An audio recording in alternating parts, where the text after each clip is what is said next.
So welcome everyone.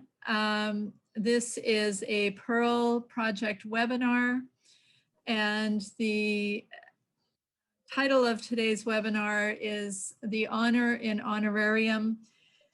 What we're going to be talking about are considerations to think about when we're compensating research participants in disability inclusive research. Sorry, I'm just going to turn off my notification. And live transcript is on, which is great. So welcome to all of you.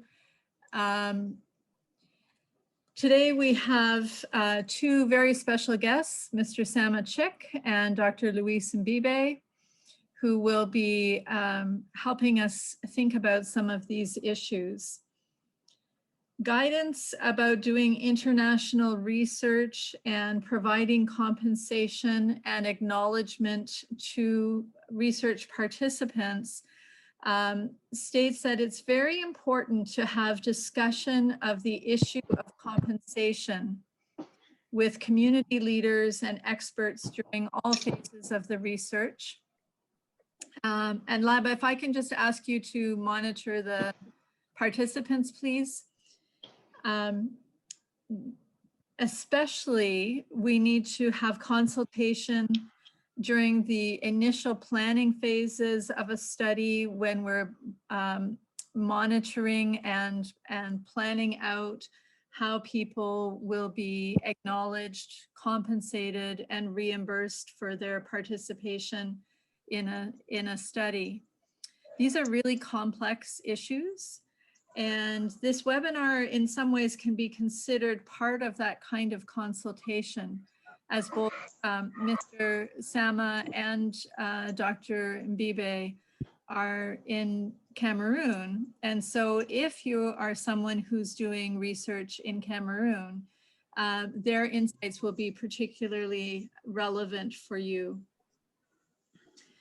We also know that there needs to be additional considerations related to disability and taking into account some of the expenses and other factors related to disability.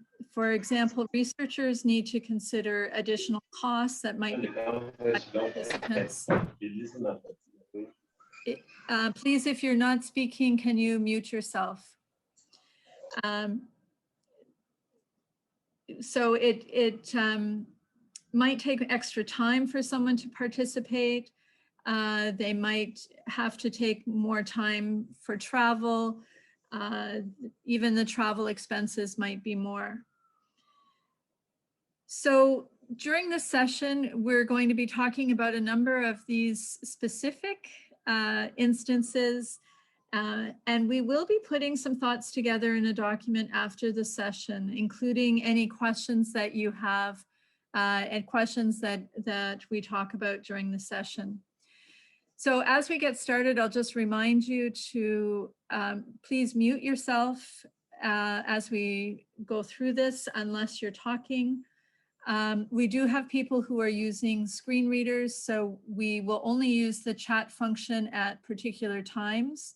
We would ask that you not use the chat during the webinar because it does interfere for people who are using screen readers. So if you if you want to make some notes, please keep them in mind, and we will take questions and comments as we go through. I'll make sure that there's some time for that. So my name's Lynn Coburn. I'm one of the coordinators of the PIRL Project, and it is my pleasure to really welcome you all here today. We are recording this, and it will also be available on our YouTube channel within the week. So if you get cut off, or you know someone who wasn't able to join us today, you'll be able to send the link to them. So let's begin by making a clear distinction about some of the terms that we're going to be using. Actually, before I do that, I should introduce our panelists a little bit more. Dr. Mbibeh is a lecturer at the University of Bamenda in Cameroon. He's an international researcher and consultant with more than 10 years experience. He's been implementing all kinds of projects, research projects, evaluation projects, development programs for many local, national, and international governmental and non-governmental organizations. He's been a coordinator with the Cameroon Baptist Convention Health Services Community of Practice Project, known as the GRID Network, the Groups for Rehabilitation and Inclusive Development. And he is also one of the PIRL Project Coordinators.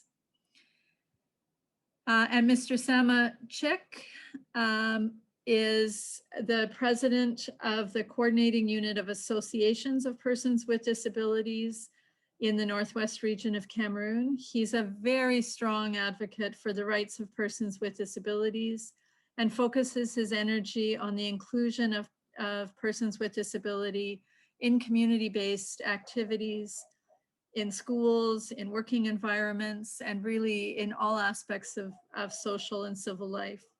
He's done so many presentations in both national and international conferences on inclusion, especially for persons with visual impairment and for persons with disability in general. Both of our speakers, our panelists today, are very experienced and very busy, and we're really pleased that you were able to join us. So we're going to just start by talking about reimbursement and compensation as two key terms that we need to be aware of. And then what I'm going to do as the moderator for the session is go through a few questions with our panelists. So the first term is reimbursement.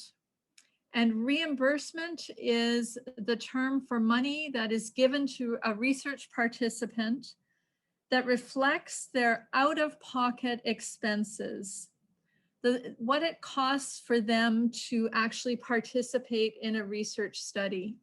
For example, transportation or other costs that they might incur.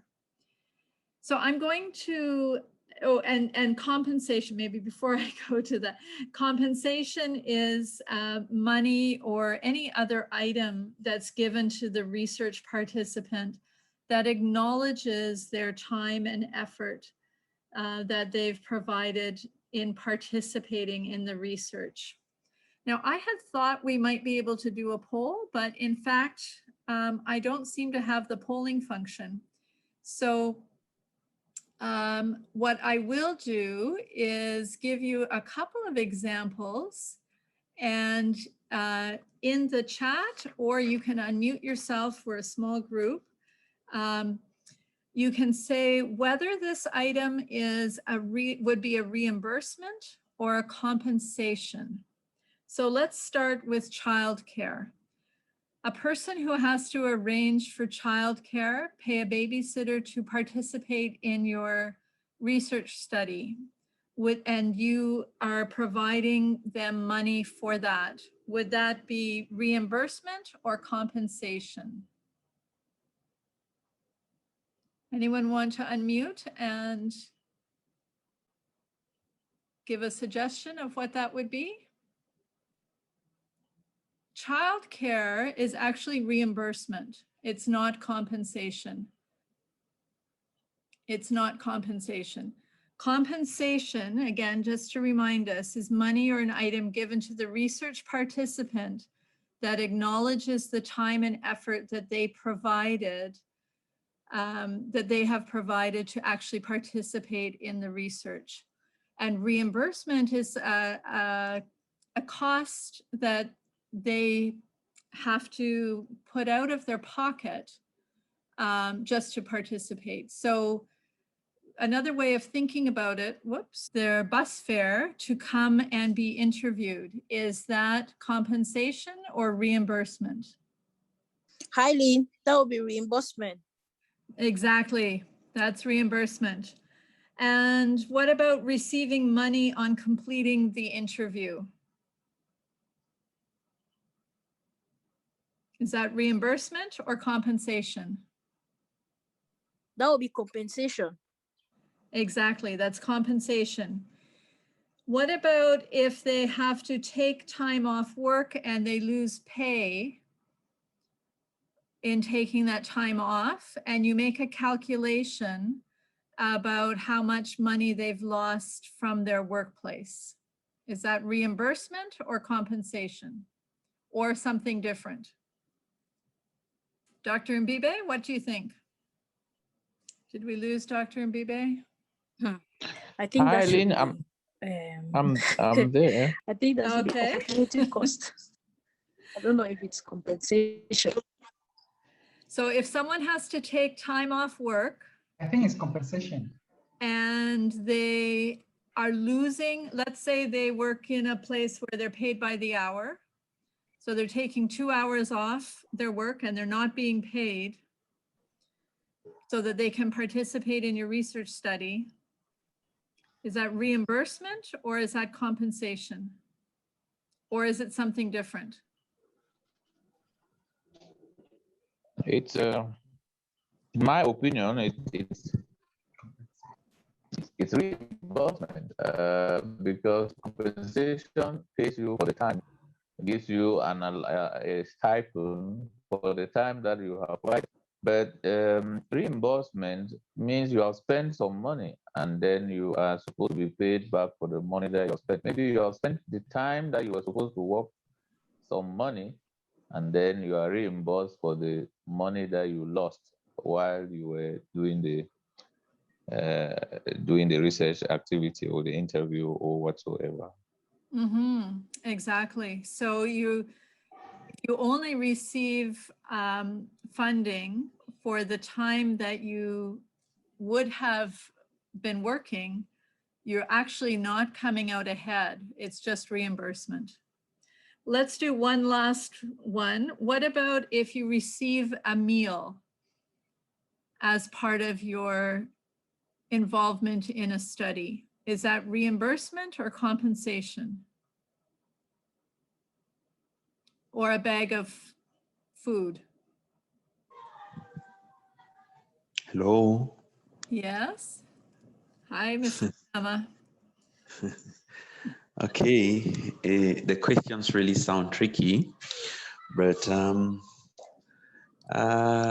it could be two ways. It could be reimbursement in the sense that food is given because you lost the food you were supposed to eat at the time, but it could be something different. That could be motivation to stay on. And so that's how I see it. Okay. So you're saying it's not really clearly reimbursement or compensation. Yeah. Yeah. Right. Okay. Mm. So that's just our warm-up exercise.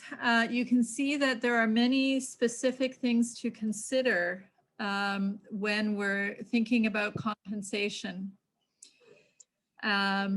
And it's not always easy to know whether it's reimbursement or compensation. Sometimes it's very straightforward, but sometimes it's not.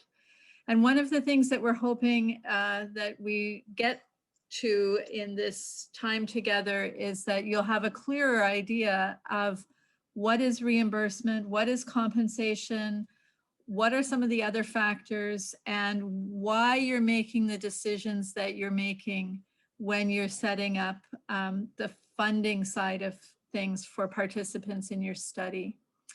So I will now ask our two panelists to give us a little bit of background about themselves, their education and research experiences, and how they got involved in disability research and advocacy. And we'll start with Mr. Sama. Just a couple of minutes about yourself, please. All right, thank you. I hope you can get me. Yes, we're hearing you fine. Okay, so my name is Chiksama. I Just a little correction, Lynn. The position changed. I'm now the general coordinator, no longer the president of the coordinating unit of Association of Persons with Disabilities. And that's my current role. And from that background, I have involved into a lot of disability inclusive research in different aspects, in very different aspects. I've also involved myself with a lot of evaluations on disability inclusive projects in the Northwest region, the Southwest region, and the West region, and part of it in the center region of Cameroon. In my work as the general coordinator of this structure, I have as part of my role to conduct research studies, baseline studies on almost a very regular basis. And this is really just part of my work. I think basically that is it. Thank you. Dr. Mbibeh? Thank you, Lynn. Thank you for introducing us at the beginning of the webinar. I'm Louis Mbibeh. I am a researcher. I primarily started as a language teacher. I was trained to teach languages in the secondary school. And when I started teaching, I discovered that I was limited. The training that I received was limited because I could not meet the needs of persons with disabilities. And I was introduced into disability-related work. And I continued studying, looking at inclusive education, and went further and further.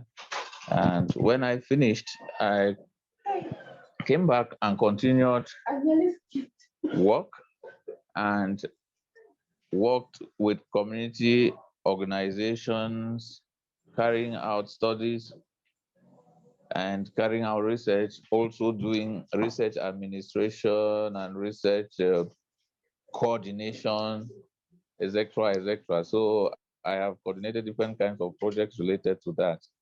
And within that backdrop, we participated in this project and the PIRL project that is ongoing, and we are coordinating activities.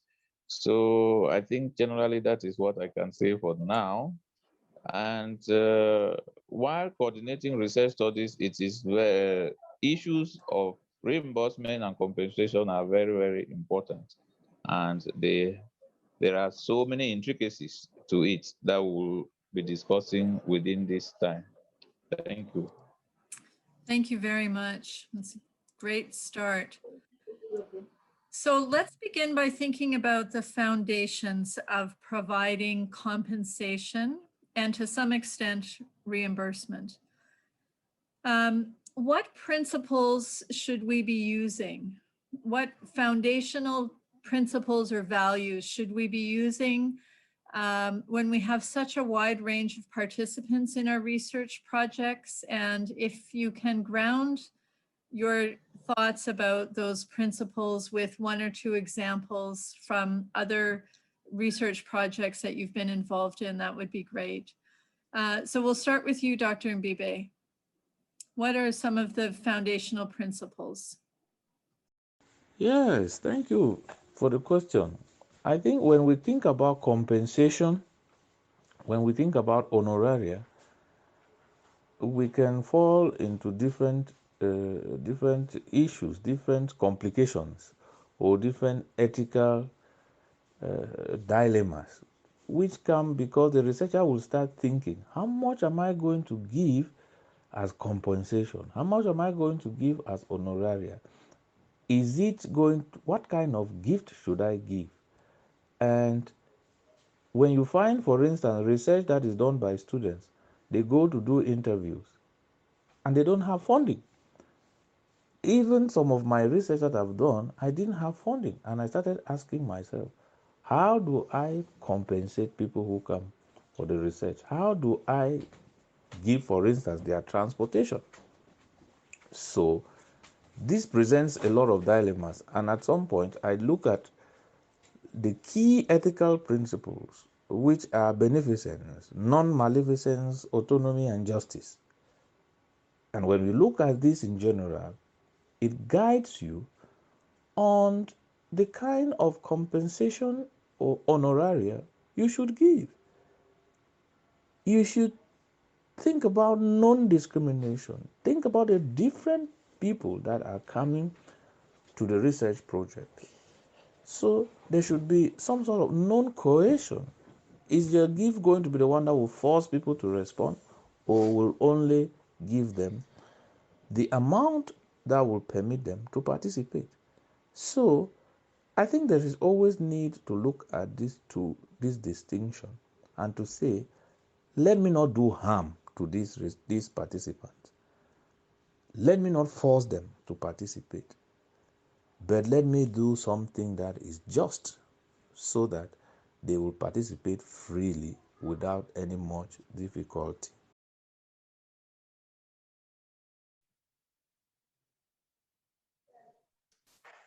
Unfortunately, I think we've lost him. Hopefully he'll be back in a minute. So Mr. Sama, what are some of the foundational principles for you?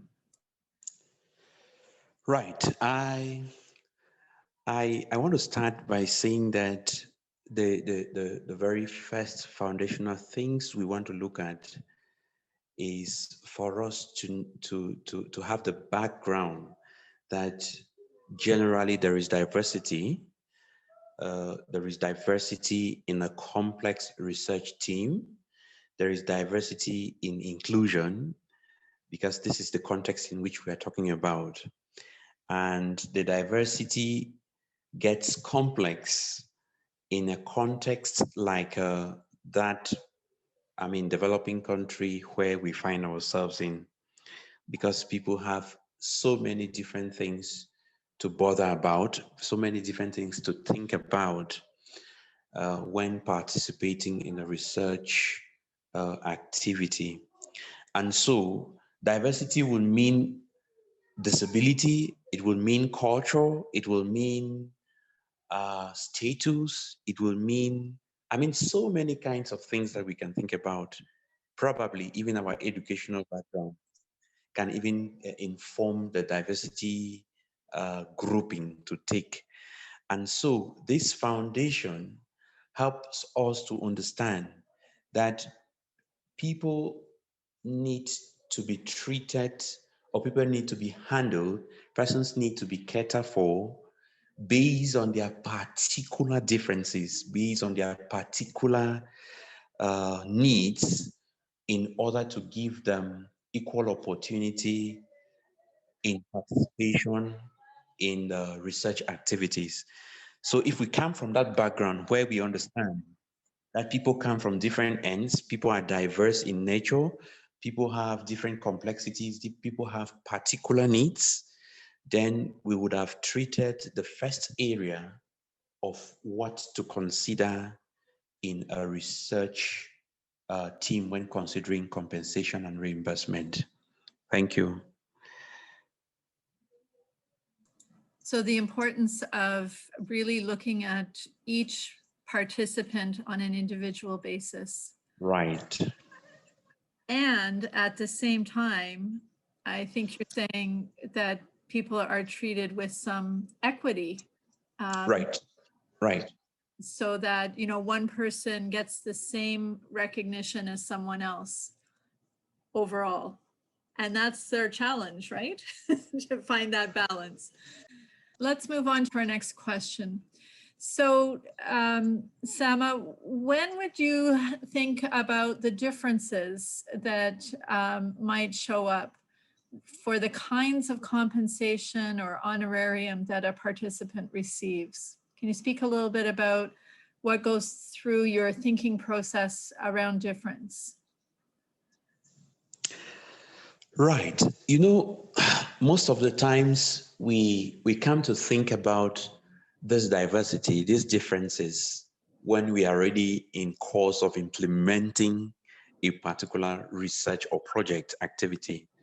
And so if we actually put this on our thinking, if we put this reflection, even when we are designing the project, then it may make that work a little better. So in my own context, I in most of the cases when we want to think about a research activity, we want to consider the different types of disability, because you are a person with a disability, but each disability has again its own diversity, its own particularity. And so we put that in place. But also to say that there are individuals who are not necessarily persons with disabilities who equally have their own particularities. You mentioned something, equal opportunities, and it's equally something that when you look at it, when you look at equal opportunities, it's people mistake it for equality.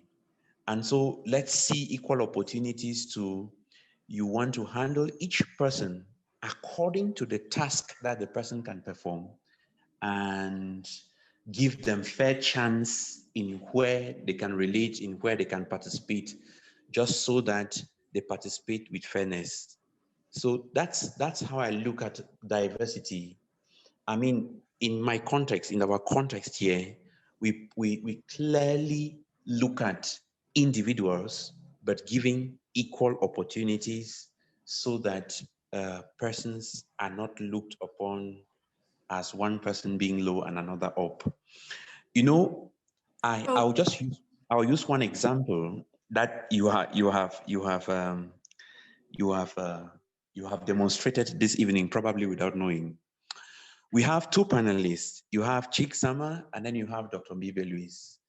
And it's easy for people to hurriedly say that, okay, this one is bigger than the other. But in our context, each one plays a specific role that has no bigger difference to the other, I mean, in terms of weight. So that's how I see diversity. Thank you. Okay, like I was saying before, compensation, in my opinion, will refer to paying the participants' dues, how much the participant has spent in coming to take part in the research. It could be in terms of the participant's time, because you may take somebody who is doing his normal job, and if the person loses the hours that he's supposed to be doing his job, then the person should be paid for the time that he has lost. If not, he will not earn enough to take care of his family and children. Honorarium, on the other hand, is just a gift, a token of appreciation that is given to the research participant for the time that they have spent. All of this it is not really payment for participation, because you may not be able to pay all their time, but it's just a gift. So we have to make a difference between these two, between compensation and honorarium. In my experience, I always want to make sure that the participants that come for my research, they receive compensation for their time. If they have left their jobs and come to do the research, they should be able to go back with something that will permit them not to feel that they have lost all their time. And because if you do that, I live in a low and middle income country. If you do that, then people will say, why will I allow my job and come to listen to this interview when nothing will be given to me? So I think that we should be able to give them compensation for their time, and we should be able to give them honorarium. While giving the compensation, as I said, it's not as if you are paying them. You just give what they were supposed to earn for the time that they are with you during the research. And you could give an honorarium also as a gift. But all of these things, as we said, if you look at the ethical principles, you will now note all of them should not be things that can force them to, participate. That should compel them to participate, but it's something to compensate them for their time. It is some honorarium, like we have been saying. So in general, would you say that if you were setting up the compensation for a research study, that you would try and make it so each person would receive the same amount as compensation? Now, we're not talking about reimbursement, but compensation. Or Right. are there times that someone might receive more compensation than someone else? Right. If it's for the same activity in terms of participating in the same activity, then everyone gets the same compensation. Reimbursement is different. Everyone, I mean, if all of us are participating in a focus group discussion, then we are equal members of the focus group discussion, so we get the same compensation. And what about you? You made this really interesting statement discussion about hierarchy. I'll use the term hierarchy.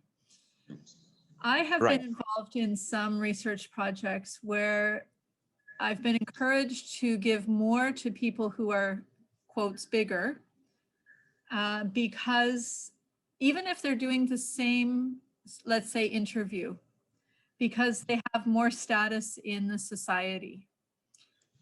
So let's just use the example of someone who's a government employee, maybe a delegate or something like that, as compared to a person with a disability who's just I shouldn't say just, who is a citizen in the community. Right. We have very vivid examples to explain about that. I'm currently in an activity. It's not really a research activity, but something concerning disability, where we have a doctor who just comes and sits. He just sits. I mean, he knows nothing about what we are doing. He can't contribute even one. I mean, I am not exaggerating. He can't contribute even a sentence to what we are doing.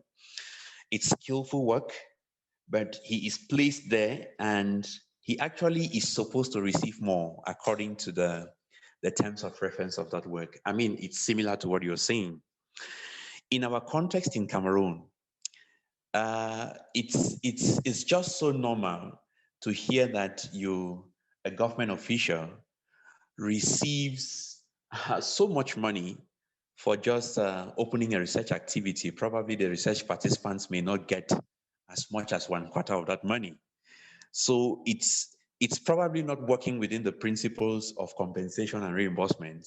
It's surely something else. It's surely something else. It's surely, what is it? It's just bribery in order to let the activity go.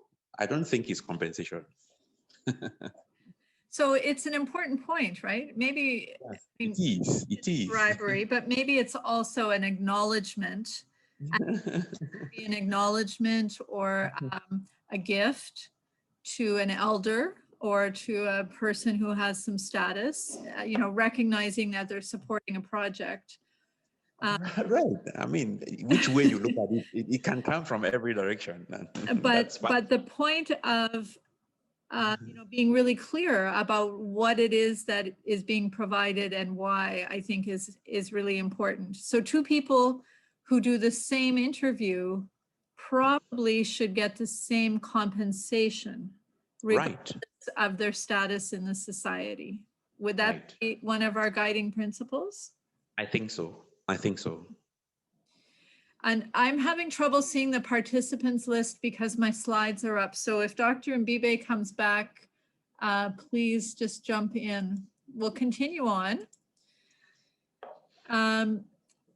Some thoughts about what research projects should consider regarding refreshments and transportation.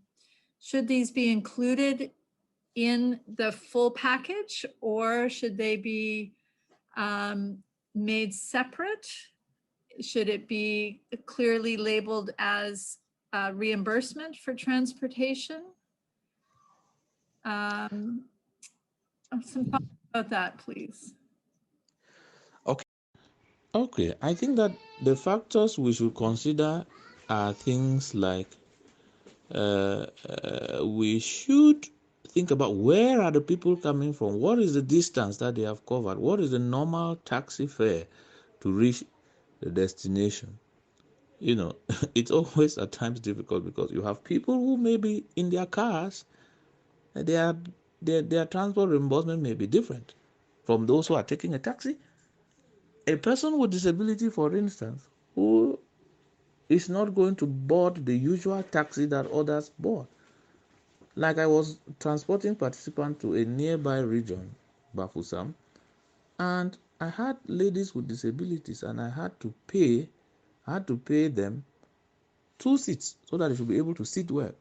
Other participants will take 1 seat, but these ladies who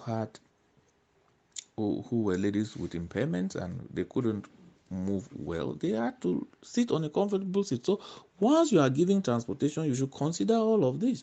Consider the fact that there are people with disabilities. There are people who have cars. Their transportation will be different from those who take a taxi. So I think that when you are giving that don't just take a general amount. Don't just say, okay, taxi fare from a town in Bamenda like Frontier Street to Commercial Avenue is 250 francs, so I give it to everybody. No, there are people whose taxi fare will be different, and we have learned in inclusive research that we should consider all of that before giving this transportation and reimbursement and so on. So at some point you may want to take a higher amount that will cover all of such, or you take just for project financial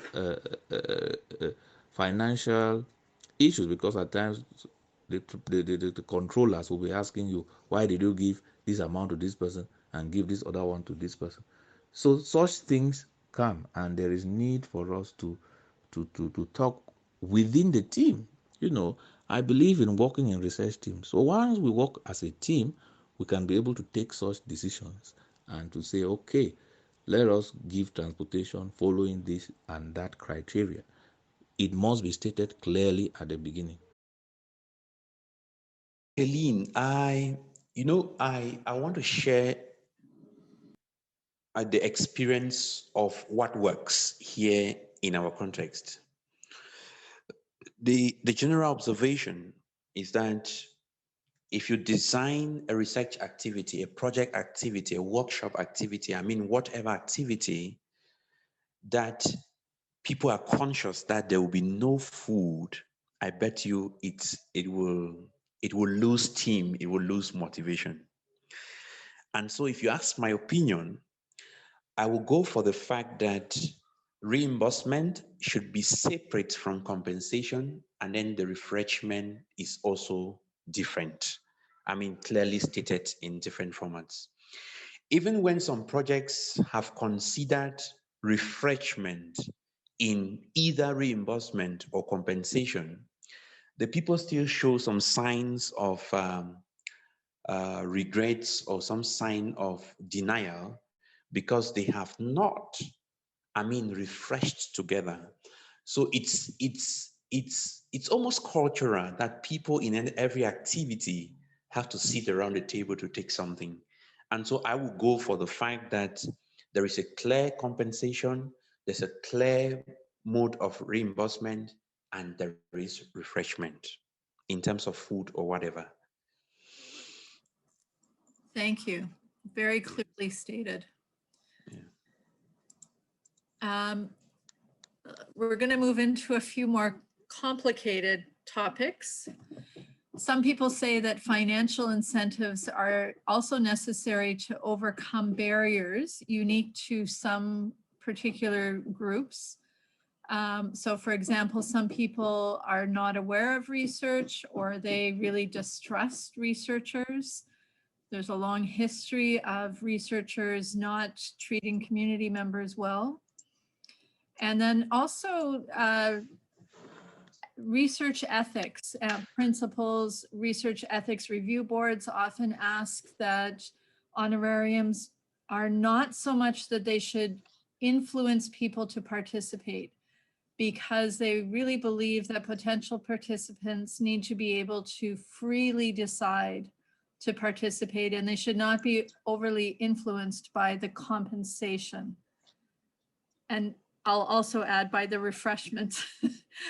And yet we know that it's not that simple. You know, people do take the compensation into account. It's part of what people consider when they're deciding whether or not to participate in a research study. So in your context, and and then maybe we can generalize it a little bit, but let's start with your context. The ethical principles about using incentives to encourage people to participate. What would you say about that? What's ethical?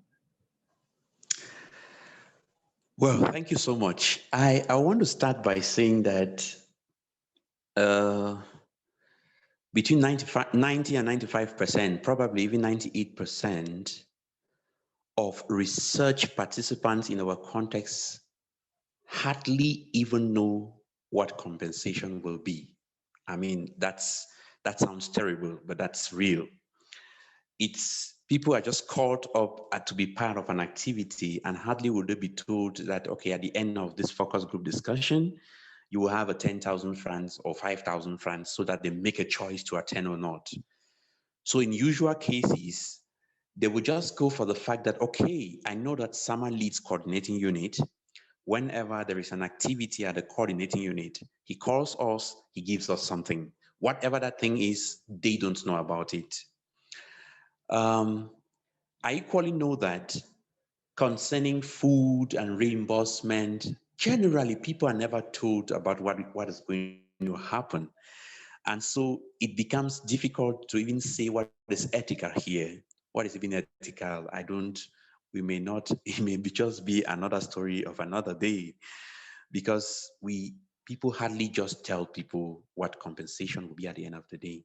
Very few instances, I mean, I can count them within my career time, that we are called, we are put on a table and say, okay, in 1 week time, you have this research activity to carry, and then you have 150,000 francs or 200,000 or whatever that will be, in very few instances. Now, the general income level in context, the general frustration around persons with disabilities. I mean, if we want to bring in people with disabilities, the poverty situation and every other frustration that goes with disability makes it in such a way that it becomes just normal for someone to be part of an activity just because anything that he will be given will, for one day or another, better his life, better his income level. And so it's difficult for me to really state here what is ethical. On a general note, I may not understand. Like I said, there are few instances in some few international research or evaluation activities that I have been part of, that I'm told from the beginning, okay, every day that you spend in this research activity, you have a 50,000 francs or you have a 25,000 francs. So that is another story to say that people hardly even know what compensation is. People hardly know what reimbursement is. And so at the end of the day, even if the project design had 5,000 francs for compensation, and the persons with disabilities or the participants go home with 2,000, they feel happy because their income levels just make them frustrated in the mind. Thank you. I think, I mean, you're not alone in, I think we're all working out what's ethical, and it's an ongoing process. And I'm sure we'll have a little bit of time to hear from some of the other people who are with us today, and we will continue the conversation as we go forward. Right.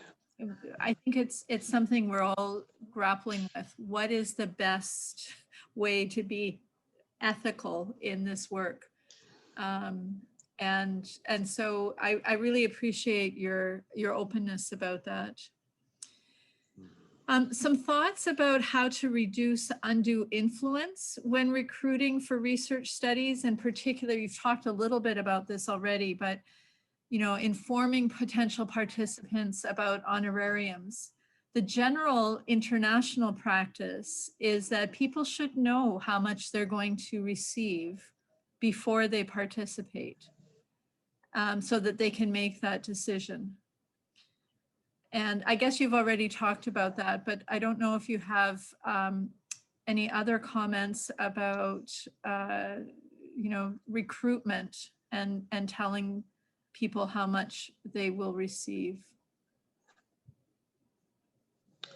Yeah, like I said already, well, I have actually 2 years ago, I have actually refused being part of an activity, refused being part of a research activity, because I felt that the compensation was really, really, really underrated.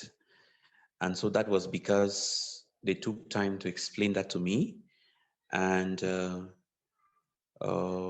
me, it is very good. It's ethical. It is right for people to know what they are going in for, even before they take part in the activity.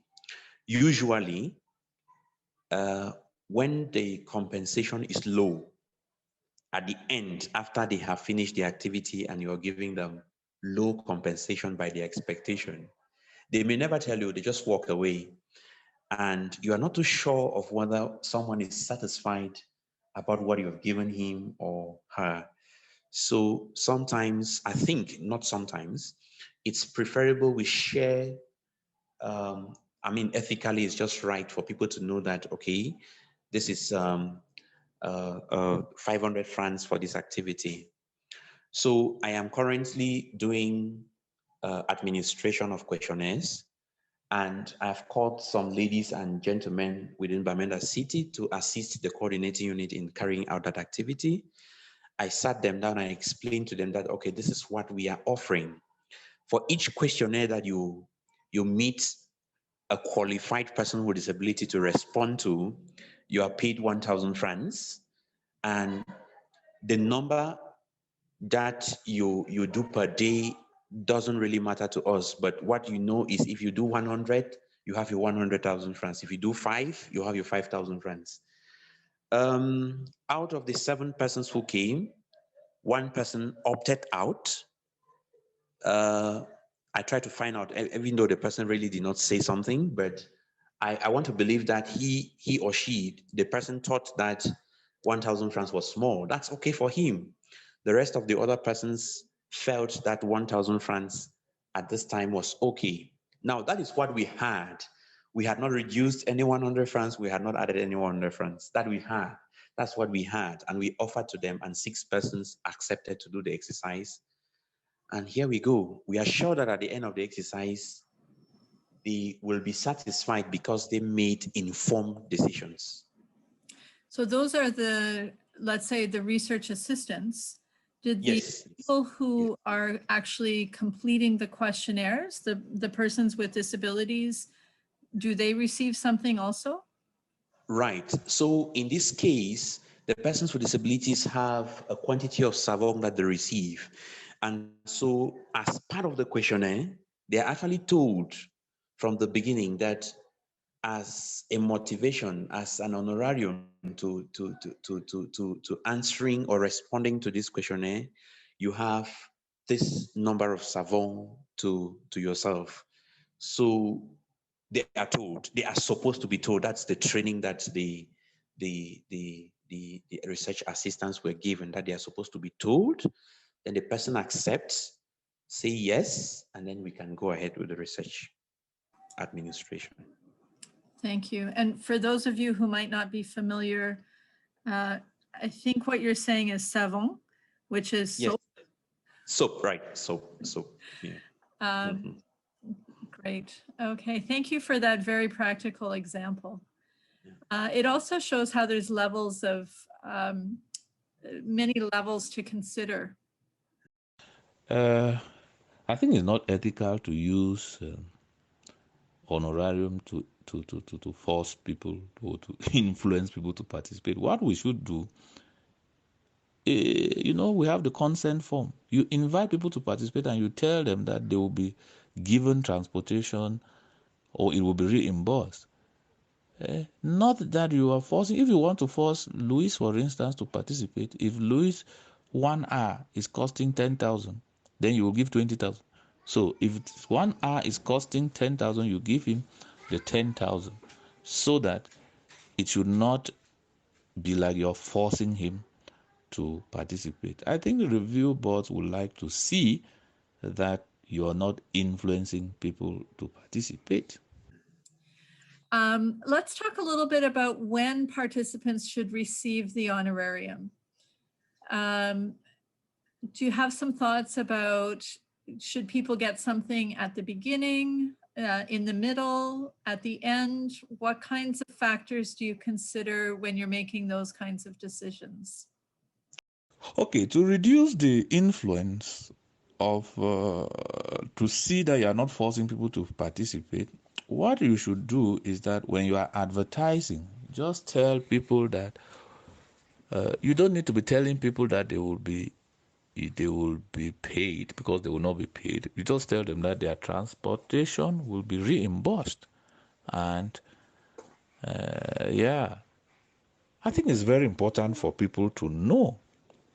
It's very important for people to know. And this leads me to your question about the timing. The timing. It's important for people to know before coming. They should know that their transportation will be reimbursed. If not, they will not come. So I think that the best thing to do is to tell them before. And in the last research project that I was coordinating, I told people that their transportation will be reimbursed and that there will be a gift if they completed the study. So this gift is no longer specified. It's like an honorarium for those who will complete, but it doesn't actually force them. And the consent form actually says that you are free to withdraw at any point when you are participating in research. So I think that we should be told before that, before the study, before they are invited, that the transportation will be provided. Well, in most of the cases, we have often given every reimbursement, compensation, honorarium at the end of the particular activity. Now, in trying to prepare for this webinar, I tried to read some other stories in different areas, and then I came to terms with the fact that sometimes you may actually allow persons to express themselves to what may assist them give you the most or the best in the activity. So someone may be really enthusiastic to be part of an activity for 1 week, but he doesn't really just have the transport to come there. He doesn't just have anything. And so if this is expressed, so you may want to consider to say, okay, can I give you 25% of this so that it can assist you come and go? But this is what you will take at the end of the day. And what I'm giving you is just part of this total, of this whole sum. So I feel that if the activity can be open to talk to the individuals again, we come back to looking at the particular individuals, the backgrounds where they come from, will inform whether to give them something. But I will not go for the fact that the complete honorarium or the complete compensation is given at the beginning. I think honorarium would normally be given at the completion of a certain task. But I think also that if we go for open discussion where people present some challenges which we ourselves think that may slow down the participation of that individual in that activity, then some consideration should be given to that. Thank you. Yeah, coming back to the way that we need to really look at each person as an individual and what do they need to participate. Right. Mm-hmm. I think we're getting to the end of our questions, and I know, oh, sorry, I lost track of time. So I just realized how late it is, and we do want to have time for questions and comments from our other participants. Our last thought was about other ways of recognizing research participants. You've talked about giving gifts such as, or, you know, other things like savon. In some of the literature, there's also discussion about providing compensation to organizations or villages rather than to individuals, or maybe in addition to individuals. Maybe we can have another webinar specifically about that. So let's open it up to comments or questions from anyone who is joining us. Does anyone have a question or a comment? Feel free to unmute yourself and just provide your comment, or you can do it in the chat if you would like. All right, for your last question, whether there are ways to motivate participants, other ways to motivate participants without financial incentives, I want to think that everything turns around finance. Even if the other incentives are not financial, they will still incur cost. So the fact that respondents will benefit from the research is a motivating factor. The fact that the community will benefit. That's why in community research, we should always make sure that the respondents know of what use we are doing research. And you will find people who say, Louis, you're still coming again. Where's the other research that you did? What were the results, etc., etc. So we need to do research that is active research that will help the community in one way or the other. It should not be research just for research's sake. So once people know that this research is beneficial to the community, they will participate. Yes, those are some of the factors that can motivate. The fact that research is useful to the community, the fact that they are seeing the results, how it is helping the community. It will motivate them to participate, but it doesn't mean that they will have transport. You know, one of the things I want to say, we live in a low and middle income country like Cameroon, and I think even every other way. People don't have enough. People are poor. So you cannot get up, and because research is important, you will not want to come and stop people from gaining their daily bread because of research. Yes, it is beneficial. The researcher will know the benefits, but the common man, the respondent, may not know the benefits, especially disability inclusive research. I won't stop a person with disability from hawking and getting his daily bread because I want the person to fill the questionnaire. But if the person must fill the questionnaire, must respond to my interview, then I should be able to compensate the person for the time that the person took off his business. You know, these are very ethical things that we should do no harm. I won't be very happy if I stop this person with disability from having his daily bread, despite all the benefits that research is going to give. So my take is that there is need for researchers to look for funding to be able to take care of their research participants, to be able to compensate them for their time and to give them, especially in disability inclusive research, where we are working with people with disability who are, first of all, vulnerable and very poor people. So there is need for us to make sure that these people are included in research, yes, but that they are not led into more poverty by reducing the time that they were supposed to be at their business places. Thank you. Since we do have a couple of minutes, Sama, I'll just ask, have you had the experience of an organization or a community receiving compensation for participation in a research study? Yeah, I've actually had the experience where a village gets a community hall constructed because they took part in a particular study.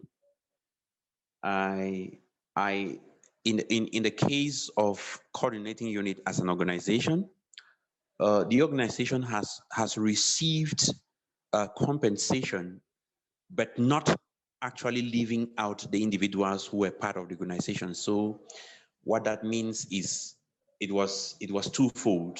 The organization benefits as an institution, then the individuals, the particular individuals from the organization who took part in the research activity also benefited.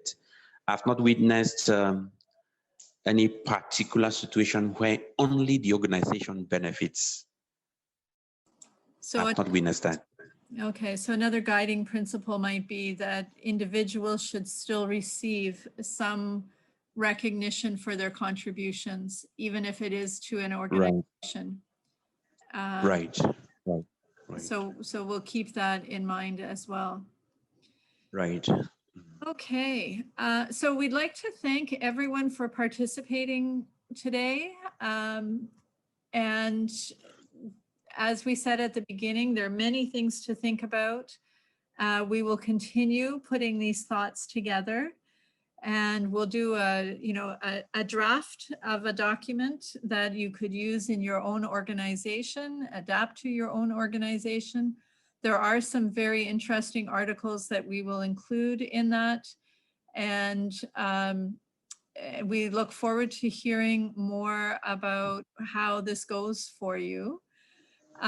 Sama, we are so grateful for you, all the efforts that you made to be here today. I know it was not easy. I don't know all the details of how much difficulty you had, but I know that you had quite a bit of difficulty to be here.